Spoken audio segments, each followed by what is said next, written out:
It's time to jump off the pitch and jump on some lines. Welcome to the World Soccer Betting Show, presented by Picks and Parlays. It's Franko and the Genius World Soccer Betting Show, and we're presented by Picks and Parlays. Thanks for joining us, and we are back with the final four groups, and that begins with Group E. Sean, what do you got? Yeah, I think this is pretty interesting group here. Spain, Costa Rica, Germany, Japan. I don't think a lot of people are expecting Japan and Costa Rica. We'll talk about Costa Rica a little bit on Friday. If you're watching this, remember 2 episodes dropping per day here. Friday, we're going to talk about all the CONCACAF teams. But obviously, Costa Rica is probably pretty good. But, everybody's behind Spain and Germany here. And this is really the only group where the odds to win the group are basically even. I mean, every other group is pretty clear who's going to win. This one, nobody knows who's going to win this. Let's start with Spain. FIFA World Rank 7th. This is the 16th appearance for Spain. They were winners, of course, in 2010, round of 16 4 years ago in Russia. Spain, a 3-time European champion, the last one of those coming in 2012. 2021 Nations League runner-up, and in the last 7 matches in 2022, Spain 5-1-2. Yeah, and look, obviously, if you remember, if you're kind of a vintage football or soccer fan from 2008, 2010, 2012, they won every tournament there was to win. They won the Euros, and this was a team that chronically underachieved. 2008 won the Euros, 2010 won the World Cup, and then 2012, and just what was probably like a masterpiece because the first 2 games were pretty tight. They beat Italy 5-0. They just ran them off the pitch, and it was the whole era of Barcelona, and right before the era of Real Madrid, who went on to win 14, 16, 17, 18 Champions League. So right when this Spain team was dominating, this team is very good coming in. They're one of the teams that I think maybe people have as to win the World Cup, but who's scoring the goals? And they always play that distinct style. Like, I don't think that's even as the players passes. Yeah, even as the players change, I think the style for the Spanish stays the same. But top scorer in the last team they had, Alvaro Morata. He's 30 years old. He's with Atletico Madrid now. 57 caps, 27 goals. So the last time they got together as a group, he was the top guy in terms of forwards. So yeah, I think that's a big issue, is who's going to play as a center forward for Spain and who's going to score the goals. Yeah, the same Atletico Madrid team that just got knocked out of the Champions League and finished 4th in the group there. So because they couldn't score goals, look, they're going to knock the ball around. They have some young players. They're very talented. Sometimes it's a little boring to watch those games, but this team's a little bit different from that tiki-taka group. So, but look, right now coming into the tournament, they're the 5th choice to win, right ahead of the 6th choice, which is Germany. Which is a good segue that we can talk about the Germans. FIFA rank 11th. It's the 20th appearance. Winners 4 times, 57, 74, 90, and 14. Germany, of course, also a 3-time Euro champ. Form not great of late. 2 wins, 1 loss, 5 draws in the last 7 in 2022, and they finished 3rd in the Nations League. Their Nations League group just got 7 points from 6 games. I'm going to once again say who is scoring the goals for this team. When you talk, you've heard us talk, over the first 2 days, if you've been watching Group A, Group B, and Group C, and Group D. Remember, if you haven't, you can go back and watch that, subscribe, ring the bell, all that good stuff. But, France, Brazil, the teams that are favored here to win the tournament, Brazil, Argentina, France, England, the first 4 teams, they have a clear goal scorer. The teams that are below them, Spain, Germany, Netherlands, Portugal, they're very talented, but maybe they don't have that 9 up top, the target person to score. And that's, I think, why, if any of these teams had that, if Lewandowski played for Germany instead of Poland or something like that, they'd probably be much higher up the seedings. But right now, you got to see who's going to do it. And Timo Werner out of the tournament, got injured in that Champions League game for RB Leipzig. So he's out. He had 24 goals and 55 caps. Other options they do have up top: Serge Gnabry, Thomas Muller. Muller's 33 now. It's probably his last World Cup. He's got 44 international goals. And then Leroy Sané has 11 international goals and 47 caps. Yeah, and it might be someone like Kai Havertz who gets a chance. He's been in the midfield, and Gundogan and some of these, they're going to get some goals from midfield, and I think that's the same with Spain. But when, we'll get to this later, but when you figure out, like, for me, I think if you're looking for someone to win this tournament, it's got to be, I need someone who's going to score a goal in a big spot in the 55th minute of a 0-0 game in the semifinals. Who's going to be that person? So, that's my only concern about this team. Maybe it's, they have, guys like Gnabry and Sané and, Havertz and Gundogan that'll get goals. But from midfield, who's going to be the target? And it was a bit of a calamity 4 years ago in Russia. Germany didn't get out of the group. Yeah, it was a mess. Remember they were in that group with Mexico and South Korea, and they ended up not getting out of it. It ended a great up game. Yeah, if you remember that South Korea game, a terrific game. They're pushing players forward, and then South Korea scored. In the final in injury time, really they scored, but they won the tournament with an extra time goal in 2014 from Mario Götze.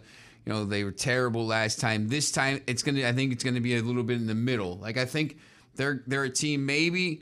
You can see them making a run to the quarters, maybe the semifinals. I just don't know if they're good enough to win a title. Yeah, Hansi Flick now in charge. Yeah. Was with won the Champions League with Bayern Munich, and now he's with the national team. He replaced Jogi Löw, who had that long run with Germany, which is kind of unheard of for international managers. Yeah. But obviously it didn't go well in Russia, and then eventually they made the change there. To Hansi Flick. Yeah, he's good. Obviously won everything with Bayern Munich, turned it around, and I just when you look at this, it's pretty interesting. The actual the groups. I mean, this group is I don't know. I mean, we'll talk about the games in a second, but both of these teams, Germany and Spain, have they're going to get kind of a little bit of a play into it, and then they'll meet on November 27th. Yeah, there's definitely a group where there's two clear favorites. Yes. And then there's a little bit of, we'll see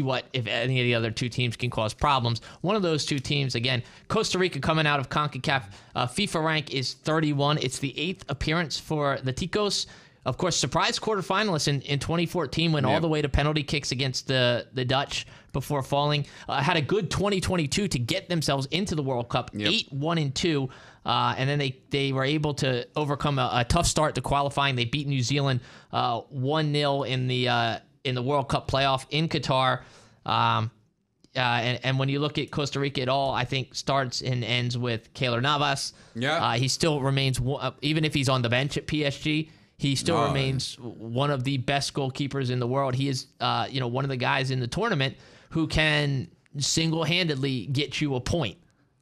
And Costa Rica playing Spain first and Germany last could be the team that decides who wins the group. Now, they might not advance, but they could, if they get a draw or something like that, or maybe they could advance. But if they get a draw against Germany or Spain here, that could be the deciding point. And it's not like they haven't sprung a surprise at the World Cup before. Remember they came in and they surprised England, they surprised Italy, and 100%. Got out of that group in 14, and then ended up winning a round of 16 game. Right to the quarter. I mean, they were right there with the Netherlands in the quarterfinal. They easily could have been in a semifinal in 2014. And and you know what? And there are a lot of the same players from that 2014 team are still hanging around that last go round. Now they're all in their 30s. Navas, Brian Ruiz is 37 years old.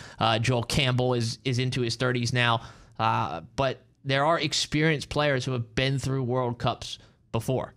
Yeah, and it's, once again, I wouldn't be stunned here if you saw them win a big game. When you're starting to talk about, look for upsets, which we'll get to as well in a couple minutes, I think you got to look at Costa Rica more so than Japan, I think.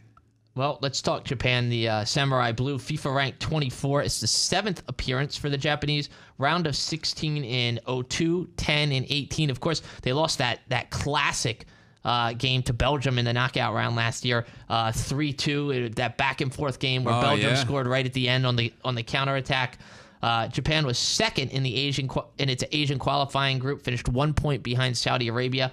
8-2-3 in 2022 for the Japanese. Of course, they beat the United States 2-0 in a friendly in Germany in the lead up to the World Cup. Yeah, it's interesting. I mean, when you start to look at that and you see, wow, they finished behind Saudi Arabia, even though they're highly ranked. I'm just not really sure what you're going to get from this team.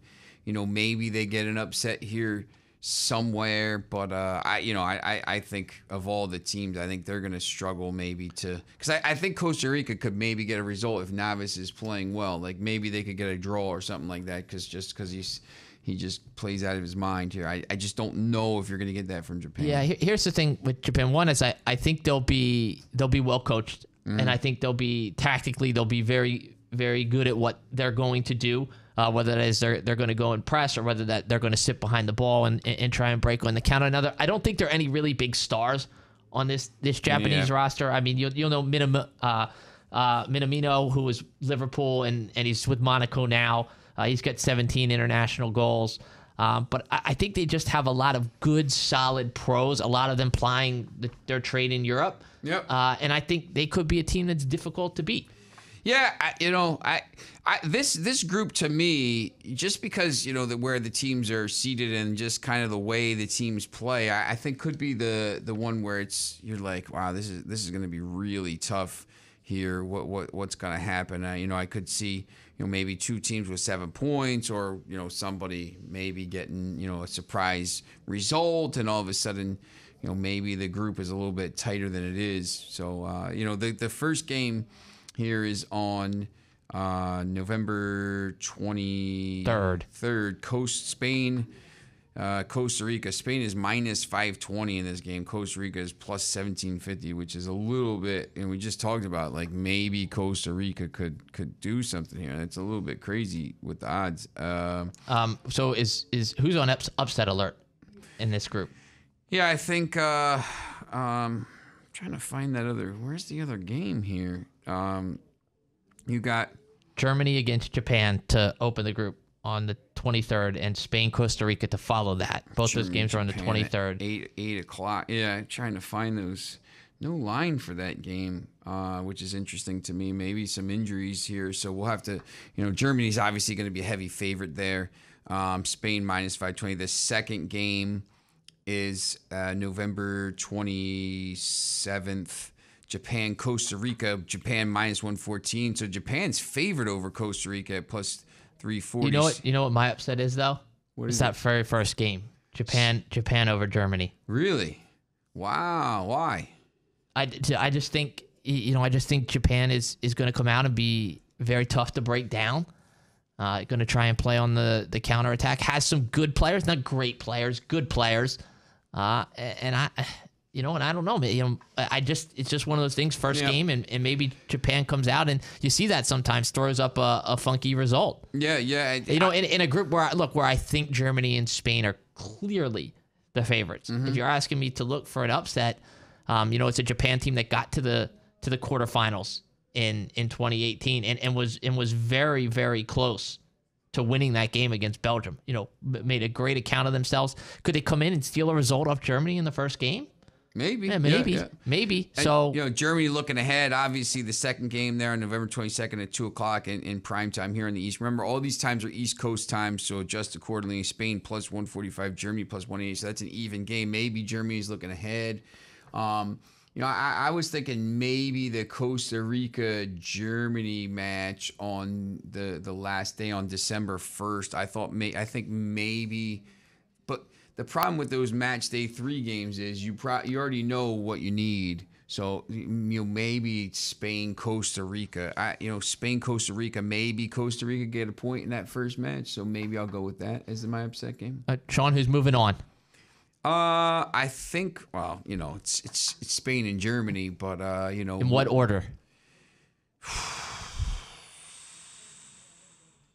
I would say Spain wins the group and Germany finishes second. I'm taking Germany to win the group. Spain finishes second. And remember. So you have Germany. I have Germany winning the group. Spain finishing Which second. games does Germany win? They don't win the first game? No, I think they win the first game. Even though I just told you it could be an upset, that doesn't mean I'd actually. So they win the first that. game. What do they get? Do they beat Spain in the second game or do they draw? They win. I think Germany wins all 3 games. Okay. And then Group E winner plays the runner-up from Group F, which is Belgium, Canada, Morocco, Croatia, which is coming up next on our. Talk about that next. I think when you look at this, I think both teams win the first game, Germany and Spain. I think Spain has a chance. I think Spain could beat Germany in that game, but I wouldn't be surprised if it's a draw. And then I think going into that third game, if Spain knows what they have to do against Japan and Costa Rica against Germany, Costa Rica could be tougher to break down, I think, and Spain maybe wins the group on goal difference with 7 points. That's what I would think. But it's really tough. I mean, when you look, once again at the odds to win the group, I mean, it's really tight. To qualify, they're both it's ridiculous. They're minus 900 and minus 700, but to win the group, Germany is plus 110. Germany is plus 110 and Spain is minus 110. And you see those odds. Sorry, Spain is now minus 120. It was minus 110 when I looked. So Spain is a slight favorite to win the group. So to be honest, if you want to make a little bit more money or you want to try to, maybe throw a couple bucks on Germany because, you get better value. But I think Spain wins. And to wrap up Group B, can anybody from this group win the World Cup? I mean, they could. I think Spain and Germany both could. I mean, depending on their draw and depending on what happens in the next stage. I think the problem's going to be goal scoring at some point. You're going to run into a team like France or Brazil or Argentina that has a goal scorer. I'm not sure if I just would never count Germany out. Yeah, that's the way I look at it. Like, I think Spain's a good team. I'm not sure Spain's going to win this tournament. And for me, I think they're a little too young. Spain's a little too young. Wouldn't count the Germans out. Yeah, this is last kind of hurrah for Neuer and Muller and some of these players. I think I wouldn't be stunned to see either team in the semifinals, but I wouldn't be stunned to see either team knocked out in the quarterfinals. Yep. I just think that the lack of that goal score is going to hurt them at some point down the line. Well, there you have it. Franko and the Genius World Soccer Betting Show. Again, we're presented by Picks and Parlays. Stay tuned. We're coming back with Group F. Yeah, we're talking about the World Cup. Remember, it's the World Cup show. Thanks for watching the World Soccer Betting Show. Like and subscribe if you're new, and make sure to follow us on all of our social media platforms. Missed an episode? Our podcast is available on YouTube, Spotify, Google Cast, Apple, and more. The World Soccer Betting Show is presented by Picks and Parlays.